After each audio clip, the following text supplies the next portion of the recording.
Welcome, dear viewers, to yet another episode of... Today we dive into the digital sovereignty dilemma. Can the EU finally stop relying on Silicon Valley's hand-me-downs and build a tech empire of its own, or will it remain the world's most heavily regulated consumer base? The EU, home to history's greatest minds from Newton to Marie Curie, currently finds itself in a bit of a pickle. While it writes the world's most ambitious privacy laws and throws occasional fines at big tech, the harsh truth remains. Europe's digital backbone is built on foreign tech. And not just any foreign tech, it's mostly owned by companies that treat user data the way toddlers treat Lego bricks, hoarded, scattered everywhere, and occasionally weaponized. Software dependency EU governments run on proprietary American software, making them about as independent as a teenager still living in their parents' basement. Standardization battles. If you control the tech standards, you control the future. Right now, those standards are being written in California and Beijing, leaving the EU with little say in how its own systems operate. The cloud conundrum. Data sovereignty means nothing when most European institutions store their information on AWS, Google Cloud, or Microsoft Azure, essentially handing the keys to their digital kingdom to the very companies they claim to be regulating.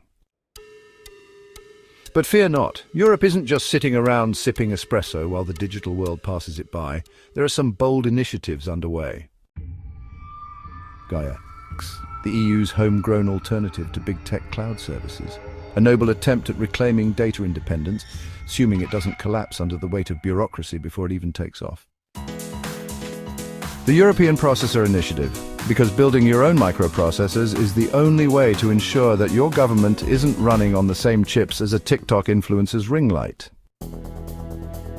Digital Compass 2030, the grand roadmap for European tech dominance. The goal? 20% of the world's semiconductor production by 2030, a secure digital infrastructure, and one assumes, a strong enough Wi-Fi signal in Brussels to actually send an email without buffering.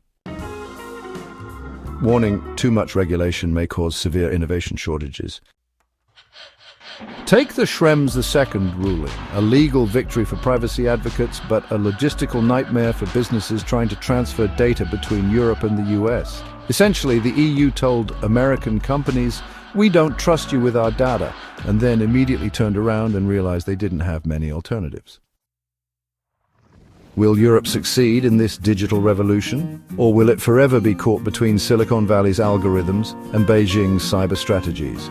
If the EU wants true sovereignty, it has to do more than just regulate. It needs to innovate, build, and create tech that people actually want to use. Otherwise, we might as well accept that European digital independence is as real as a skip ad button that actually works. Final words of wisdom: if all else fails, there's always the option of luring away some disgruntled Google engineers with promises of unlimited espresso and better work-life balance. Stranger things have happened. I am your guide, Antonio Klim. May the pseudo-powers be always with you.